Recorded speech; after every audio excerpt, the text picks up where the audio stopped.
El título esta mañana dice Magnificando a Cristo de 8 a 5, pero ya una hermana me hizo la pregunta, ¿qué era eso de 8 a 5? Es una forma de referirse a la jornada laboral que es ahora más popular, que es como de 8 a 5 de la tarde, pero puede ser magnificando a Cristo en el trabajo, como vamos a ver más adelante. La lección anterior, podemos resumir los puntos que estamos mandados a redimir el tiempo, a que nuestras vidas también van a reflejar que atesoramos más a Cristo según usemos el dinero, cuál es el uso que le estamos dando, y recordar que estamos en guerra, estamos en una guerra espiritual. Efesios 5, capítulo 15, Efesios capítulo 5, de los versículos 15 al 17 nos dice: por tanto, tened cuidado cómo andáis, no como insensatos, sino como sabios, aprovechando bien el tiempo, porque los días son malos. Así pues, no seáis necios, sino entended cuál es la voluntad del Señor, aprovechando bien el tiempo. Espero que a lo largo de esta lección nosotros ya podamos identificar qué áreas de nuestra vida necesitan ese examen de cómo estamos aprovechando nuestro día a día, qué es lo que nos está demandando más tiempo y cómo podemos hacer un mejor uso del mismo. Solo a manera de testimonio, una hermana la semana pasada me comentaba cómo al ver que estaba viendo una película, que nada malo, pero cae en cuenta que tampoco estaba aportando mucho, era en sí un tema insulso, y cómo en cambio pudo aprovechar ese tiempo para escuchar un sermón. Nosotros fácilmente podemos sacar más de 2 horas para ver una película, pero no podemos sacar una para escuchar un sermón durante la semana. También, ¿qué beneficios, qué servicios, qué cosas tenemos ahora que nosotros llamamos necesidades y que si lo pensamos bien son más bien lujos? ¿A qué cosas ahora les llamamos necesidades? Recordemos la historia del barco de lujo que fue diseñado para 3,000 personas, pero en el tiempo de guerra cargó a más de 15,000. ¿Por qué? Porque era tiempo de guerra, no era el tiempo para tener habitaciones espaciosas, mesas largas. Así era requerido. Reconocer que estamos en guerra va a moldear cómo enfrentamos la vida y qué tipo de preguntas nos vamos a hacer a la hora de conducirnos, porque son preguntas diferentes a cuando uno está en tiempo de paz. En tiempo de paz uno quiere evitar el conflicto, no quiere no meterse con nadie, que no alteremos el orden. Y por eso muchas de las preguntas que nos vamos a estar haciendo serán: ¿será esto pecado? ¿Será ver esto pecado? ¿Será escuchar esto pecado? Y claro que debemos hacernos esas preguntas, pero esas no deben ser las preguntas dominantes de nuestra vida. Porque cuando estamos en guerra, uno lo que se pregunta es: ¿cómo puedo colaborar a la causa para lograr la victoria? ¿Qué puedo hacer para disfrutar el gozo del triunfo? Porque estamos en batalla. Porque está implícito en la batalla espiritual que el soldado procurará una vida de santidad, que él está en el mundo, pero que no es del mundo. ¿Qué le escribe Pablo a Timoteo en la segunda carta? Segunda Timoteo capítulo 2, versículos 3 y 4. Esto es lo que le escribe: tú pues sufre penalidades como buen soldado de Jesucristo. Ninguno que milita se enreda en los negocios de la vida a fin de agradar a aquel que lo tomó por soldado. El que es soldado ya entiende que no tiene parte ni suerte en este mundo, y ahí está implícito que procurará esa vida de santidad, no tanto por una ética de evitar, sino por una que busca agradar. Y como vimos, el gran problema es la banalidad de estos tiempos. Nosotros y nuestros jóvenes estamos consumiendo cosas de poco valor. lo cool, lo chiva, lo asombroso, son cosas pasajeras. ¿Qué es lo que llamamos así? Celebridades que vienen y van, que se casan y se divorcian como si nada, y estamos pendientes de esas cosas y nos asombramos. Con respecto a este uso de la palabra asombroso, o que el equivalente en inglés sería como awesome, es increíble cómo llamamos cosas tan triviales, qué asombroso, qué increíble, cuando solamente Dios es digno de nuestra admiración.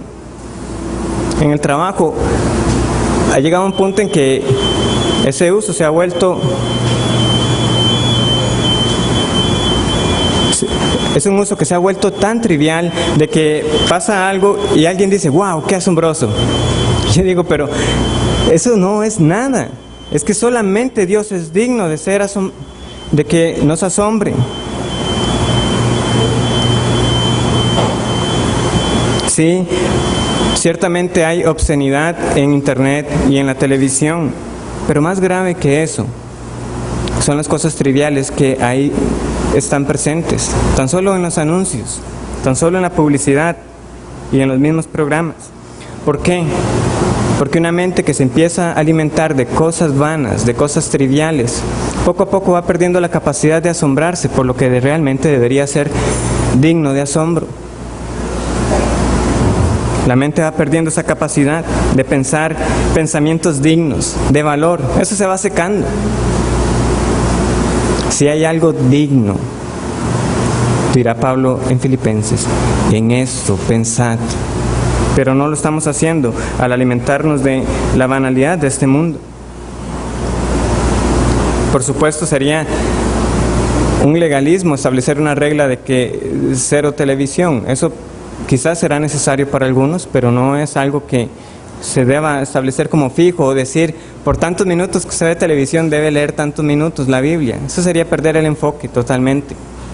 Pero sí es digno de cuestionarse que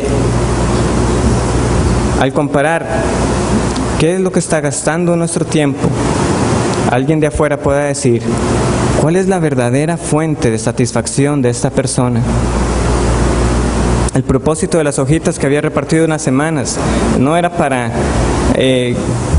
acusar, vea cómo se está gastando el tiempo en eso. Es para que nosotros mismos reflexionemos.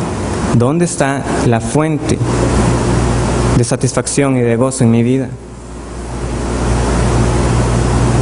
¿Qué se puede concluir de nuestras rutinas? Solo como un comentario adicional sobre esta trivialidad a la que nos hemos acostumbrado, el pastor John Piper la liga incluso con la pornografía y el exceso de lujuria que uno ve en los medios. Él va a decir lo siguiente: mi convicción es que una de las principales razones de que el mundo y la iglesia está inundada en lujuria y pornografía, tanto por hombres y mujeres, un 30% de la pornografía en internet es también vista por mujeres, es que nuestras vidas están intelectualmente y emocionalmente desconectadas de lo infinito, de lo asombroso, de la grandeza para las cuales fuimos creadas para contemplar. Dentro y fuera de la iglesia occidental nos estamos ahogando en un mar de trivialidad y de banalidad. La televisión es trivial, la radio es trivial, la conversación es trivial, nuestra educación es trivial, los libros cristianos son triviales, estilos de adoración son triviales. Es inevitable que el corazón humano, que fue hecho para ser asombrado por la supremacía de Cristo, esté ahora ahogándose en un mar de entretenimiento banal, el cual encuentra su mejor nicho en lo que uno de los mayores placeres de esta vida, el sexo. Es un extracto del libro Sexo y la supremacía de Cristo. ¿Qué está pasando? Hace unas semanas también el pastor Chansky, que estaba dando una conferencia para varones en IBCJ, lo retaba así a uno. Y principalmente hablando a los varones, claro está. Ustedes se han conformado con la emoción de matar enemigos virtuales en la consola. o apropiándose de fantasías de terceros en la pornografía. ¿Quieren saber lo que es un verdadero reto? Vaya y busque, conquiste una mujer. Vaya y procure un romance que es agradable delante de Dios. Eso sí es un reto, eso sí, sí es emocionante. No disparar a enemigos en guerras virtuales. No las fantasías baratas que el internet nos está dando. ¿Por qué hemos comprado tanta trivialidad? Esta guerra va a empezar entonces en una de las áreas que más tiempo nos demanda. ¿Y cuál es? El trabajo. Si ustedes llenaron la hojita, vieron que fácilmente nuestros trabajos ocupaban como un 40% del tiempo, solo compitiendo con el tiempo que pasamos durmiendo. ¿Cuáles son los objetivos entonces en esta lección? Que tengamos un mejor entendimiento de lo que significa ser hecho a la imagen de Dios, que nuestra vocación, que nuestro oficio tome un mayor significado al descubrir distintas maneras para honrar a Dios en nuestro trabajo, y que Dios nos mueva a un compromiso para vivir y predicar el Evangelio en nuestro trabajo. Entonces, lo primero que viene a la mesa o a la discusión es que sería un error pensar de que esto lo estamos hablando solo para las personas que tienen un trabajo a tiempo completo, un trabajo medio tiempo. Aquí sustituyan trabajo por lo que sea en lo que usted se esté dedicando ahora. Si usted es estudiante, en el estudio. Si usted tiene un trabajo en la casa, pues ese es su lugar de trabajo. Pero los principios son los mismos para todos. Todos tenemos algo que estar haciendo, de lo contrario, estamos siendo ociosos y vagos. No tiene otro nombre. Algo tenemos que estar ocupando nuestro tiempo. Y entonces ese será nuestro trabajo.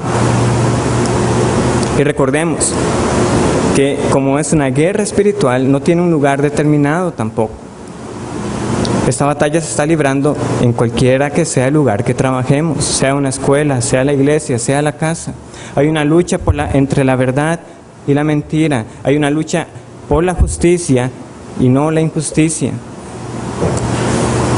Entre ser disciplinado y no vagabundo, entre cada descanso, entre cada coffee break que se llama. Es una guerra espiritual, pero el fracaso o el éxito en esta batalla tendrá consecuencias físicas.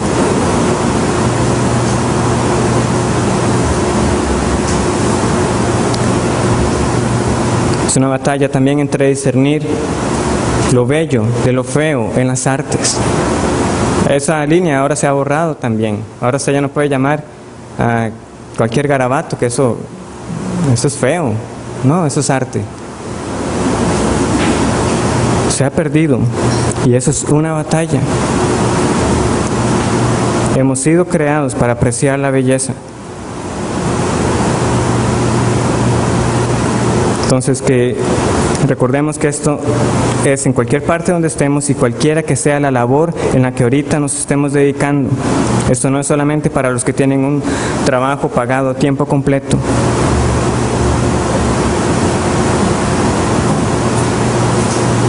Habiendo hecho esa aclaración, es común entonces que venga la separación entre los trabajos, lo que se llaman los trabajos seculares y los trabajos consagrados o sagrados. ¿De dónde viene esa distinción? Creo que es una bastante fácil de hacer. ¿Quién puede decirme qué es un trabajo secular y qué sería un trabajo sagrado? ¿Quién quiere participar? Levantando la mano. Nicolás, lo veo como con ganas. Un trabajo secular tendría siendo cualquier cosa que no tenga una relación directa con la palabra del Señor.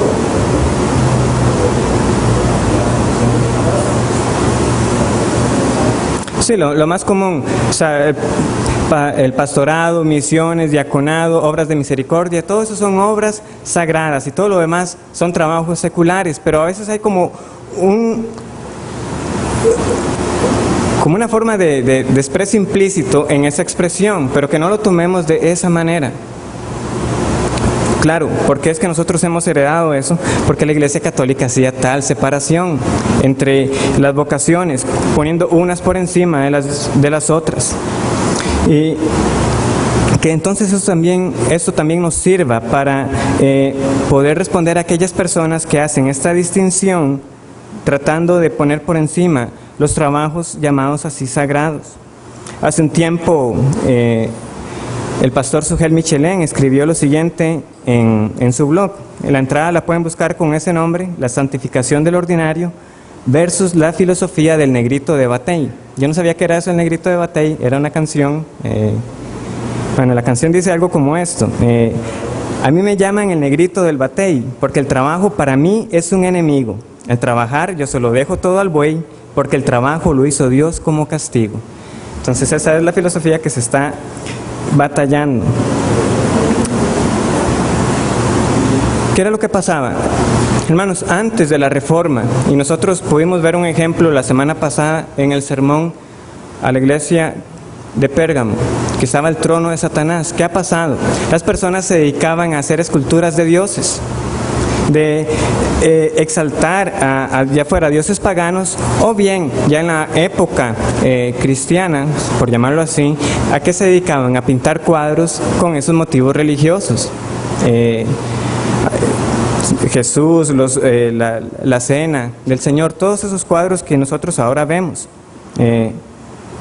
El más famoso ahora en estos días, el Ecce Homo también, que fue vilmente destruido, por decirlo de esa manera. A eso era lo que se dedicaban. Pero ¿qué pasa entonces con la Reforma? ¿Qué es lo que viene a suceder? Eso es lo que pasa, y escribe el pastor. Pero entonces llegó la escuela holandesa del siglo XVII con pintores como Rembrandt, Jan Vermeer, Frans Hal, hombres profundamente influenciados por la Reforma protestante, los cuales comenzaron a plasmar en sus pinturas personas ordinarias haciendo trabajos ordinarios: la lechera, el carnicero, el herrero, el pescador. Estos artistas de los Países Bajos llegaron a entender que el señorío de Cristo se extiende a todos los aspectos de la vida humana, que aún en esas cosas ordinarias de la vida debemos actuar conscientes de la presencia de Dios y para la gloria de Dios. Debido a la influencia de la Reforma, las naciones del norte de Europa desarrollaron lo que luego sería conocida como la ética protestante del trabajo, trayendo como resultado más prosperidad que el de otras naciones en el sur de Europa que contaban con mayores recursos naturales. Aunque la Reforma protestante no fue primordialmente un movimiento económico, político o cultural, incidentalmente produjo cambios profundos en la economía, en la política y en la cultura en general. El Evangelio trajo consigo el germen de este cambio al proveer a esas naciones una visión de la vida centrada en la palabra de Dios y en el señorío de Cristo. ¿Por qué fue eso parte de la Reforma? Veamos cómo era que lo veía la Iglesia romana. Durante la Edad Media del catolicismo romano se había encargado de hacer una separación abismal entre lo sagrado y lo secular, llevando a muchos a pensar que solamente los servidores directos de la Iglesia, sacerdotes, monjes, monjas y obispos, podían vivir realmente para la gloria de Dios. Pero ¿qué de todos esos creyentes que día tras día desempeñan un montón de tareas ordinarias que son necesarias para el buen funcionamiento de la sociedad humana? Doctores, abogados, plomeros, ingenieros, electricistas, arquitectos, amas de casa, maestros, ebanistas, herreros. ¿Cuál debe ser el móvil que lleve a todas estas personas a levantarse cada día de cada semana para involucrarse en sus trabajos? El estudio de las Escrituras llevó a muchos a entender lo que ahora muchos parecen haber olvidado, que todo creyente vive y trabaja para la gloria de Dios, desde el pastor hasta el abogado, desde el misionero hasta la ama de casa, desde el teólogo hasta el ebanista, desde el maestro de escuela dominical hasta el músico y el pintor. Somos siervos de Dios las 24 horas del día, los 7 días de la semana y los 365 días del año. Cada cosa que hacemos debemos hacerla para Él con el propósito de que su nombre sea glorificado. Esa era la visión. No por casualidad también Lutero, que voy a compartir otro extracto de él, estaba denunciando desde adentro esta separación que se había hecho. Esto es lo que va a escribir Lutero, y vean de qué manera les llega a refutar al pensamiento dominante de la Iglesia romana. Es puro invento que los papas, obispos, sacerdotes y monjas son los que ellos llaman el estado espiritual, y que los príncipes, terratenientes, artesanos y granjeros son del estado temporal o secular. Eso es, de hecho, un pedacito fino de mentira e hipocresía. Todos los cristianos son verdaderamente del estado espiritual, y no hay entre ellos diferencia alguna, sino la de oficio. Para hacerlo todavía más claro, si un pequeño grupo de creyentes laicos piadosos fuera llevado a la selva, y entre ellos no hubiera un sacerdote consagrado por un obispo, y entre ellos acordaran en escoger a uno de ellos mismos, fuera soltero o casado, y quedara a cargo de bautizar, de dirigir la misa, de absolver y predicar, tal hombre sería verdaderamente un sacerdote como si hubiera sido consagrado por todos los obispos y papas. No hay realmente diferencia entre laicos y sacerdotes, príncipes y obispos, espirituales y temporales, según ellos lo llaman, excepto de oficio y labor. Un zapatero, un herrero, un granjero, cada uno tiene el trabajo y el oficio de su gremio, y, empero, todos son como el obispo y el sacerdote consagrado, y cada uno, por los medios de su propio trabajo u oficio, debe beneficiar y servir a los demás. Esto en la manera que muchos tipos de trabajo deben ser hechos para el bienestar físico y espiritual de la comunidad, tal como los miembros de un cuerpo sirven el uno al otro. Es que todos son necesarios para el buen funcionamiento. Y eso lo había perdido de vista la Iglesia romana. Vamos a leer dos pasajes y vamos a ver si nosotros podemos hacer tal tipo de distinción. Colosenses capítulo 3, versículo 23 y 24.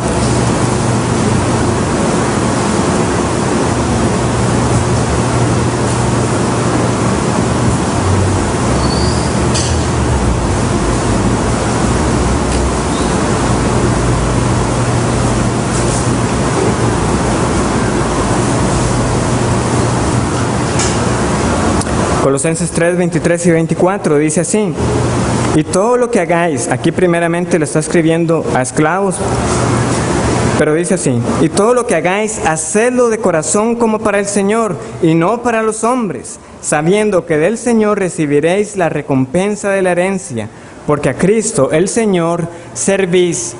¿A quién están sirviendo? Al Señor. ¿Y a quién está escribiendo? A esclavos. Busquemos ahora primera a Corintios, capítulo 15.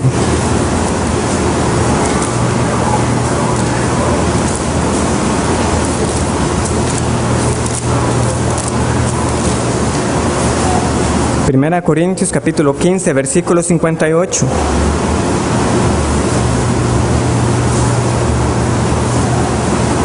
Escribe Pablo: así que, hermanos míos amados, estad firmes y constantes, creciendo en la obra del Señor siempre, sabiendo que vuestro trabajo en el Señor no es en vano. Uno dice, posiblemente se está refiriendo más a la labor como tal, en el ministerio, en el Señor, pero no vemos fundamento para hacer esa distinción. No obstante, ¿qué es lo que tienen en común ambos pasajes? Si podemos devolvernos a Colosenses. Sabiendo que del Señor recibiréis la recompensa de la herencia, porque a Cristo el Señor servís. ¿Y qué dice aquí en Corintios? Sabiendo que vuestro trabajo en el Señor no es en vano. ¿Cuál es la motivación? Sea trabajo en el ministerio propiamente o en nuestros trabajos, sirviendo al Señor y no a los hombres. Que el Señor recompensa. Que el Señor recompensa. Ese es el móvil para la obediencia en nuestros trabajos. No es en vano, dice el Señor. Recordemos una vez más las palabras de Boaz a Ruth. Y Ruth, ¿qué estaba haciendo? Trabajando en el campo. pero a la vez con eso estaba sosteniendo a su suegra. El Señor recompense tu obra. El Señor recompensa. Seamos fieles en la labor que Él nos ha encomendado, sea dentro o fuera de la iglesia. La promesa es la misma para el que es diligente en su trabajo. Pero claro, como vimos, tiene que haber una relación. Hay trabajos que son para el bienestar físico y hay trabajos que son para el bienestar espiritual. Vamos a leer brevemente 1 de Timoteo, capítulo 5, versículo 18.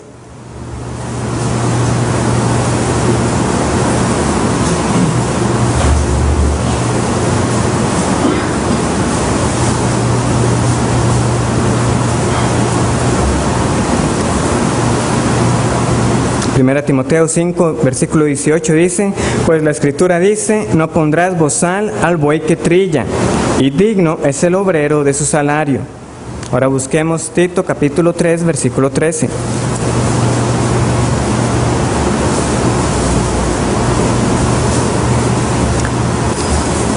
A Zenas, intérprete de la ley, y a Apolos, encamínales con solicitud, de modo que nada les falte. Está dando una instrucción particular a personas que lo van a acompañar a él, que dice que nada les falte. Y uno más, Romanos capítulo 15, versículo 24.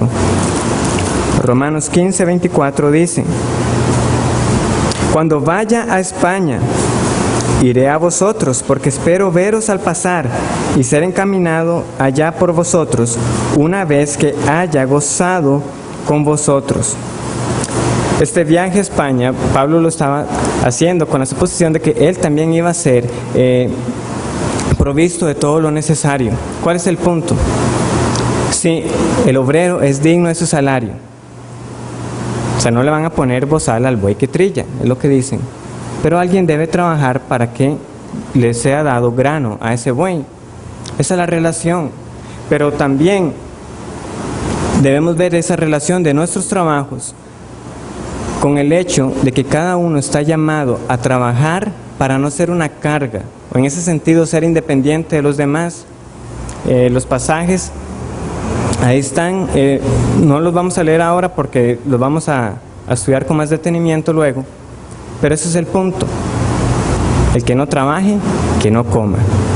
Y el ladrón ya no hurte más, sino haga con sus manos. ¿Para qué? Para tener, para dar a los demás. Esa es la relación.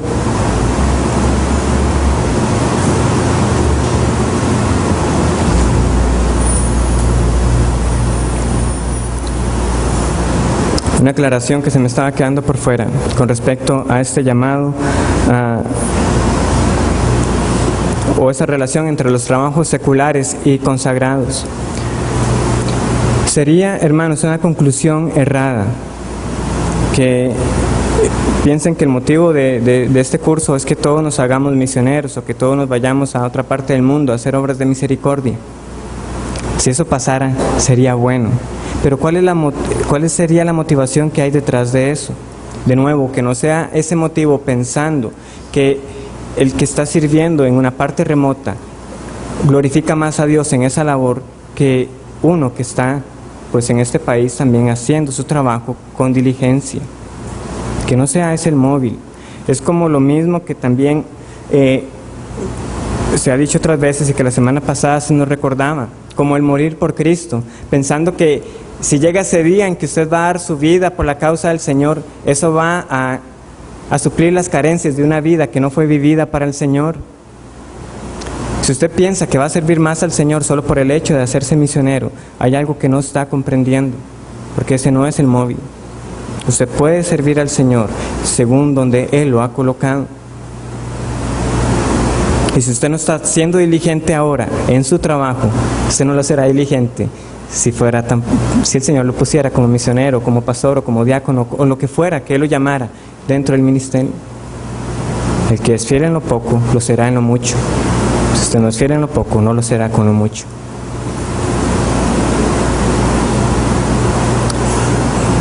pero el propósito es alentarnos.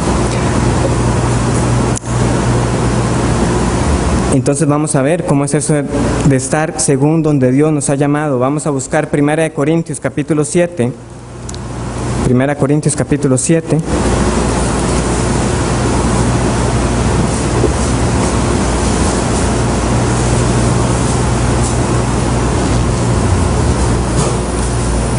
Vamos a leer del versículo 17 al 24.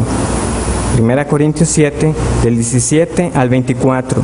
Dice así: pero cada uno como el Señor le repartió, y como Dios llamó a cada uno, así haga. Eso ordeno en todas las iglesias. ¿Fue llamado alguno siendo circunciso? Quédese circunciso. ¿Fue llamado alguno siendo incircunciso? No se circuncide. La circuncisión nada es, y la incircuncisión nada es, sino el guardar los mandamientos de Dios. Cada uno en el estado en que fue llamado, en él se quede. ¿Fuiste llamado siendo esclavo? No te dé cuidado, pero también, si puedes hacerte libre, procúralo más, porque el que en el Señor fue llamado siendo esclavo, liberto es del Señor. Asimismo, el que fue llamado siendo libre, esclavo es de Cristo. Por precio fuisteis comprados, no os hagáis esclavos de los hombres.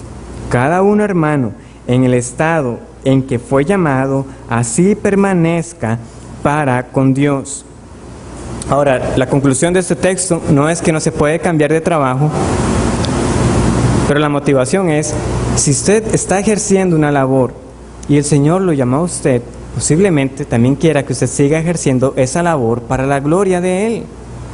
Son pocas las excepciones en que Dios, en su soberanía y providencia, lo haya puesto a uno en una situación en la cual uno no pueda vivir para su gloria. Y en eso solo pueden entrar trabajos, entre comillas. O sea, si usted realmente era un ladrón, ¿qué es lo que dice Pablo? Pues ya no robe más, porque ese no era un oficio, sino póngase a trabajar. Si estaban negocios sexuales, trata de personas, esos no son trabajos. Si el Señor lo ha llamado, pues sí es un hecho que tiene que salir de ahí. Y también, de nuevo, ¿cómo sabemos que no significa que no se puede cambiar de trabajo? Porque el Señor va a llamar a algunos para servirle también en el ministerio. Y eso ya estaría dejando que casi nadie podría entonces anhelar el obispado, porque eso implica un cambio de trabajo. El punto es, el Señor en su soberanía y su providencia lo ha colocado a usted posiblemente en el lugar que Él quiere que usted le sirva y le glorifique.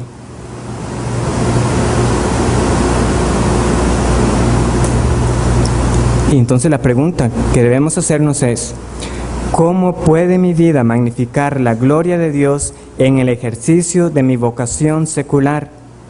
¿Cómo puede mi vida magnificar la gloria de Dios en el ejercicio de mi vocación secular? Esta es la meta. Y vamos a verlo en 6 puntos. Ahora, yo dejé para esta mañana solamente 2, no creo que nos alcance el tiempo. Pero esos van a ser los 6 que vamos a estudiar. Primero, que nosotros podemos magnificar a Dios en nuestro trabajo secular a través de la comunión que disfrutamos con Él durante el día de nuestra labor.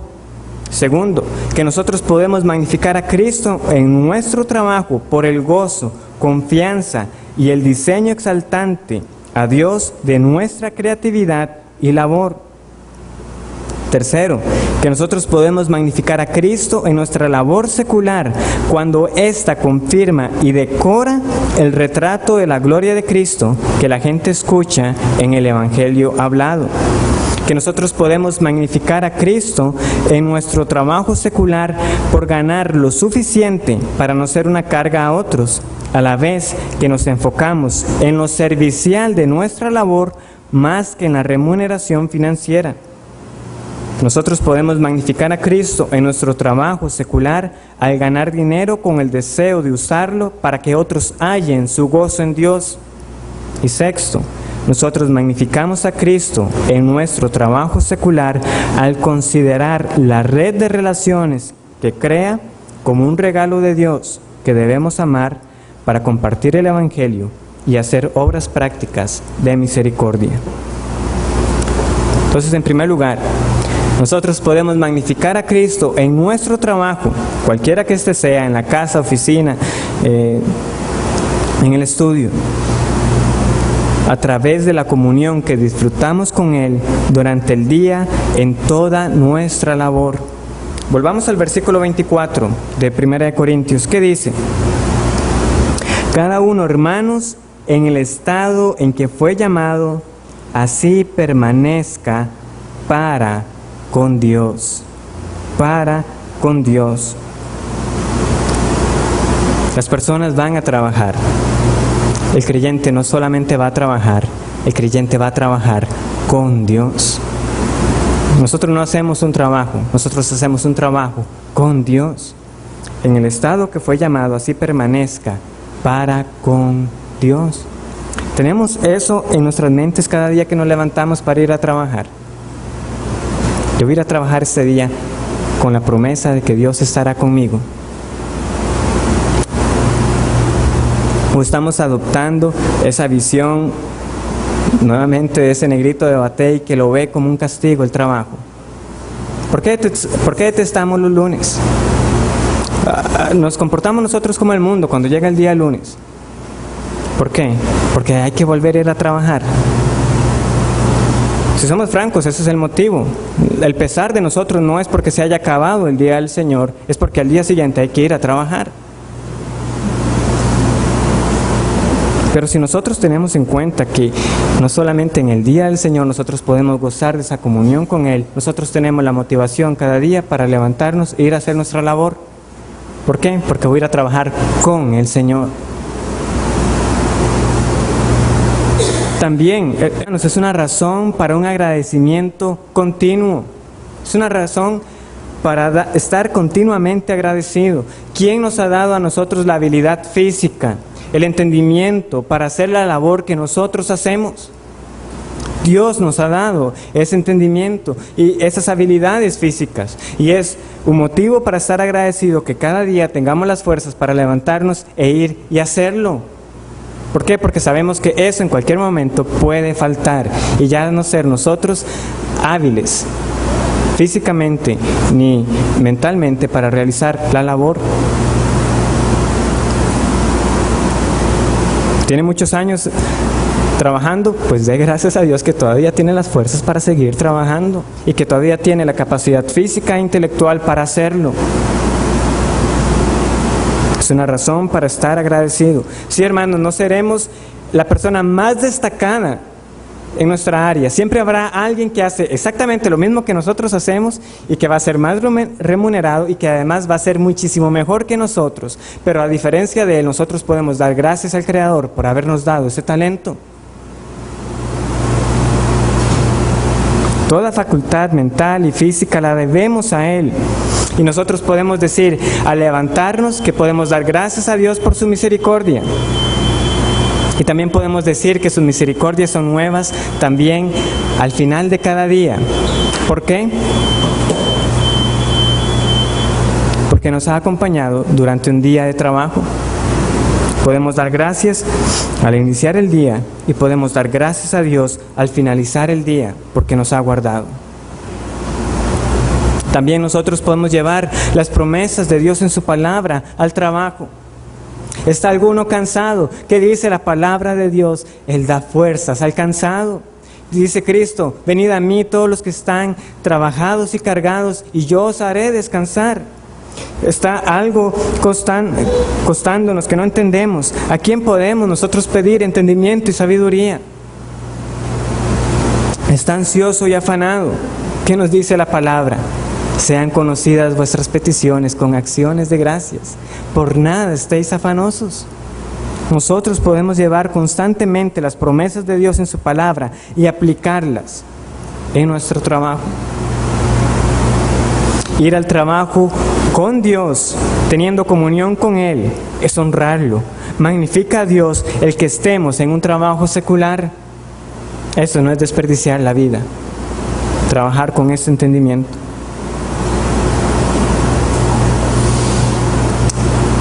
En segundo lugar, nosotros podemos magnificar a Cristo en nuestro trabajo por el gozo, confianza y el diseño exaltante a Dios de nuestra creatividad y labor. ¿De qué estamos hablando acá? Preguntémonos esto. Cuando consideramos nuestros trabajos, ¿en qué se diferencia lo que nosotros como humanos hacemos de lo que hacen los castores, los colibríes, las hormigas, las abejas y en general todas las especies? Porque todas las especies cumplen un papel. Pero ¿en qué se diferencia lo que ellas hacen de lo que nosotros hacemos? Porque nosotros podemos vernos asombrados o admirados de lo que varias especies van a hacer. Como una hormiga tan pequeña puede cargar cosas que exceden por múltiplos su peso. Cómo puede un colibrí tan pequeño revolotear las alas tan alto y mantenerse en un mismo punto, y la cantidad de energía que eso representa. No obstante, es pequeño. Hay algo que tiene que distinguirnos, a menos de que nosotros estemos dispuestos a decir de que nosotros glorificamos a Dios en nuestro trabajo de la misma manera que lo hacen los animales, pero sabemos que no es el caso. Nosotros tenemos una labor que ha sido especialmente encomendada, y para eso vamos a Génesis capítulo 1.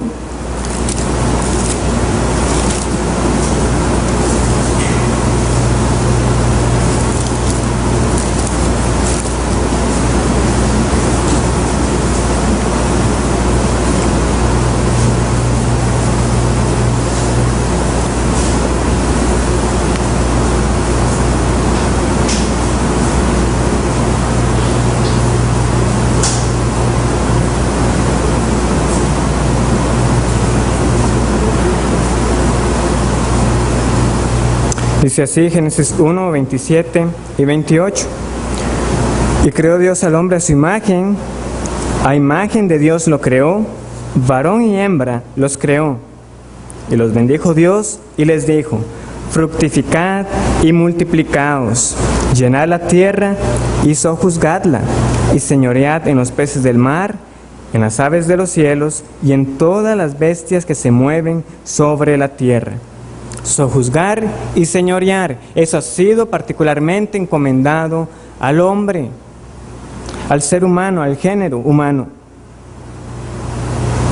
Y veamos qué es lo que está sucediendo acá, porque Dios mismo también está trabajando en Génesis. Dios está trabajando en la creación. Nosotros luego vamos a leer que Él va a descansar de su obra.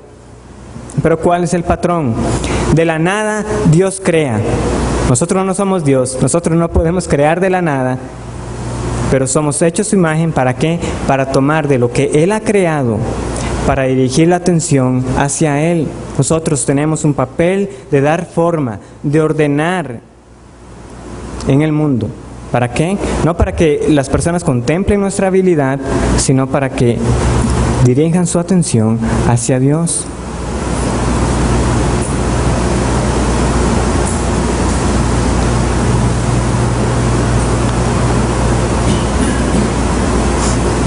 La gente hace imágenes de lo que quiere honrar.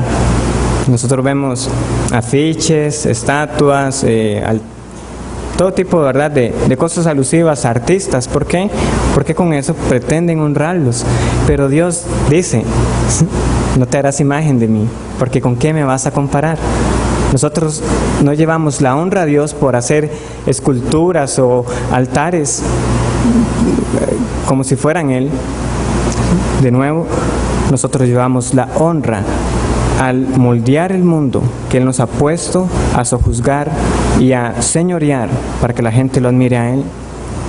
Eso no es algo que se vea en estos tiempos, ¿verdad?, donde cada nueva pieza tecnológica siempre es hecha para admirar el ingenio humano, no con el propósito de glorificar a Dios. Pero nosotros debemos procurar dirigir la atención de las personas hacia nuestro Creador, porque Él es quien nos ha dado a nosotros esa habilidad para desarrollarlo.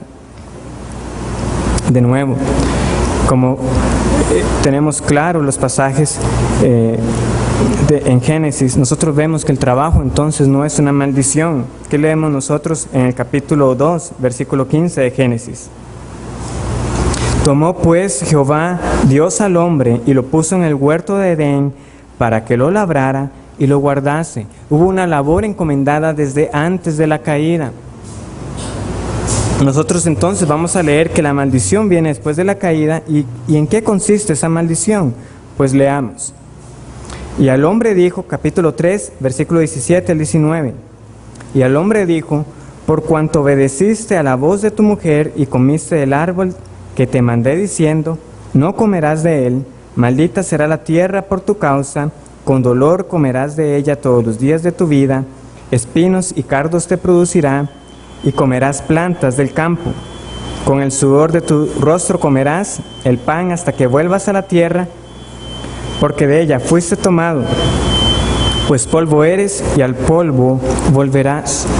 La maldición no es el trabajo, la maldición es una forma de decirlo, la futilidad o el hecho de que nuestros esfuerzos no iban a ser necesariamente recompensados como antes.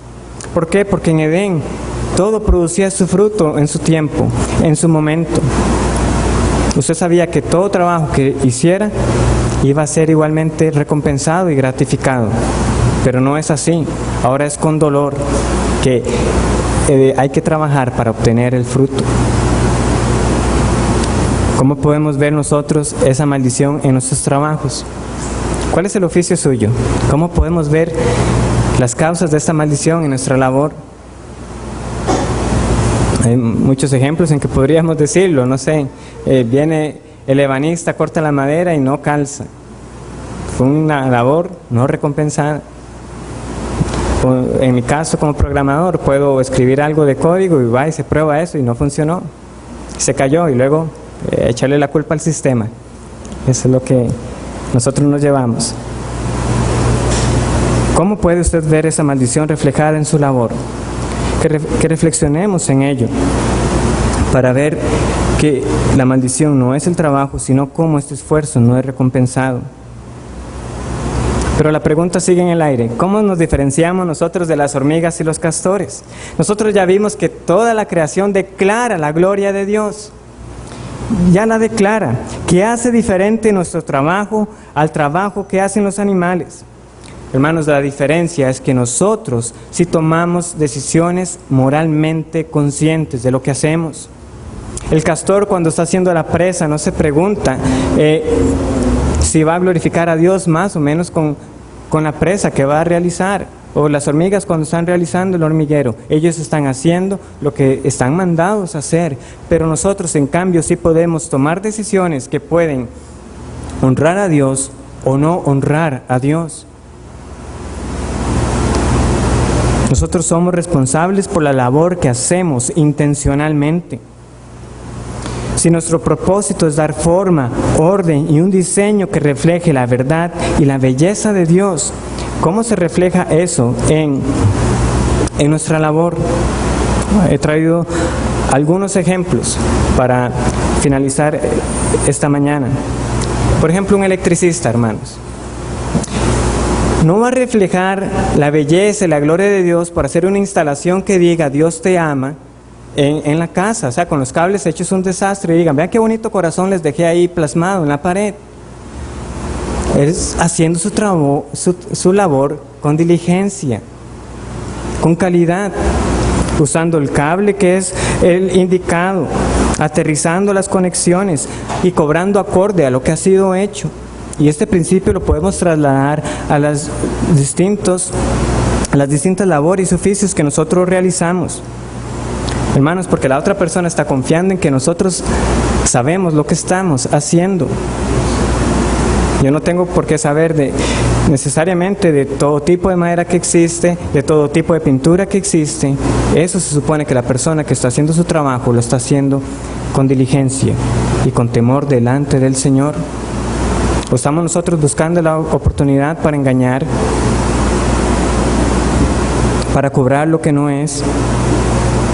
Un chef que va a preparar el plato como es igual, aunque sabe que muchas personas no van a apreciar la distribución de los elementos que hayan hecho, que los colores y demás, y que muchos no se van a ni siquiera preguntar, mira, colocó el tenedor del lado que no era. Usted lo va a hacer siempre porque es para el Señor, aunque otras personas no lo vayan a apreciar, pero es nuestra intención que sea apreciado. que las personas lo vean haciéndolo con excelencia. Un contador que va a ver que las cuentas cierren, no es que va a aprovechar un lugar donde tienen un desorden contable y ver cómo saca provecho de ahí. No es ese la forma en que nosotros vamos a mostrar al mundo cómo glorificamos a Dios con nuestro trabajo. ¿Cuál es su vocación? ¿Cómo puede usted magnificar a Cristo en lo que usted hace? Hermanos, prácticamente cada trabajo siempre va a presentar ocasiones en que nosotros podemos usar esa habilidad u oficio para hacer el mal. De nuevo, programadores de sitios hay muchos. Y los programas o los sitios de apuestas, los sitios que ya sabemos con contenido obsceno, eso no se hacen solitos, hay alguien que los hace. Está prestando usted su talento para programar tales sitios. Yo no voy a prestarme para eso. De lo mismo, uno como abogado puede buscar siempre la conciliación, ser un abogado reconciliador o alguien que está siempre buscando defender a aquel que injustamente está siendo acusado. Otra cosa distinta es buscar declarar inocente al que sabemos que es culpable. ¿Cómo en su trabajo está usted prestando esos dones que Dios le ha dado? Que reflexionemos sobre ello y veremos el resto de los puntos la otra semana si el Señor lo permite. Señor los bendiga.